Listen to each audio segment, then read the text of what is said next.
what I am is kind of a perversion of pop culture. I kind of take all the stuff that we're force-fed, on a daily basis, and I kind of like run it through my brain, and then I spit it back out as kind of an odd version of what we see every day. So it has the familiar, but it also has the strange.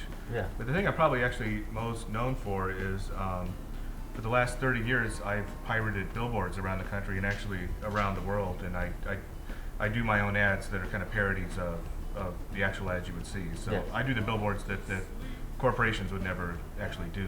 Most of my paintings are derived from set up photographic scenes. So it kind of evolved Right. into a variety of weird perspectives that came from pre-photography days. Right, exactly. That you've now included in your billboards that now have been evolved into your paintings.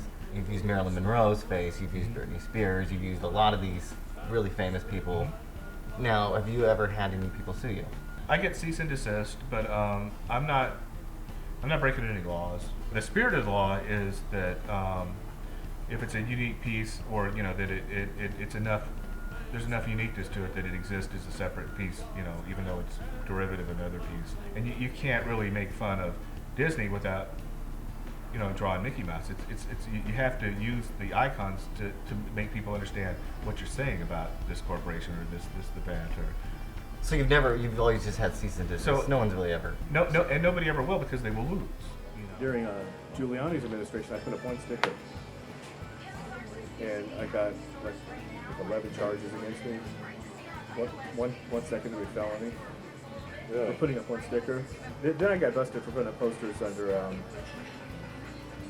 Bloomberg, and well, I had to go to court, but didn't go to court, and they say $25 fine, and I say, well, this is really my first offense. Do I really have to pay 25? And he goes, no. You're done. Get out of here. You mentioned Supersize, the movie, and you are friends with the guy that stars in it, and his name is Morgan Spurlock. Now, you've had a toy based on that movie. Yeah, that was my first toy. That was your first toy. Well, what happened was he was making that movie, and I think he was kind of toward the end of making that movie, and I put up a billboard in his neighborhood, and it was a big fat Ronald McDonald, and it said MC Supersize. So it was kind of as if I was thinking, like, what if Ronald McDonald actually ate at McDonald's? What would he look like? He wouldn't be that skinny butt guy that we all see. That we see here. Right. He would be MC Supersized. And He'd be a fat pig. So anyway, I was doing those billboards, and he saw one of them, and he didn't know who did it, but one of his interns did, and then he called me up and said, "Can I interview you for this movie I'm making about McDonald's?" And it really added an element to the movie that was made it more interesting in a way than it already was. Yeah, but basically said, "Wow, can I use these in the movie?" Just like off the cuff, and then I gave him a sheet of slides, and then next thing I know, they were all in the movie. So the rest is history. The rest is make history. Yeah. Yeah. Like recently, I mean, we could jump a little ahead about your involvement with the Obama campaign, right? And your involvement with the Abraham Lincoln Obama morph. Right.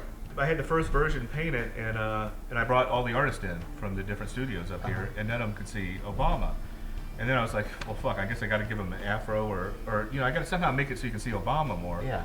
And I was kind of struggling with that, and I went home and I showed it, a picture of it to my wife, and she's like, well, it's good that you don't see Obama because you do eventually see him, so it's it kind of comes it's to a you. Slow. Right. It's a better way than just hitting him over the head with it. It's been also a privilege and an honor to be able to paint with you.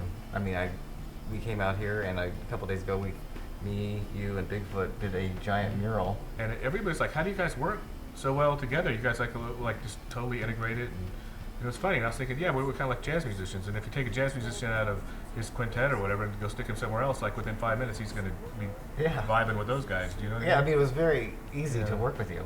All right, well, Ron, thank you very much for taking the time. That's our train. We got to catch that train. Yeah, we got to go. There's a train here. There's our train. Yeah. You can see more Ron's work at Hurley.com or Propaganda.com. And that's propaganda, not propaganda. It's propaganda, not propaganda. All right, thanks. I'm out of here. No, I hate to miss my train.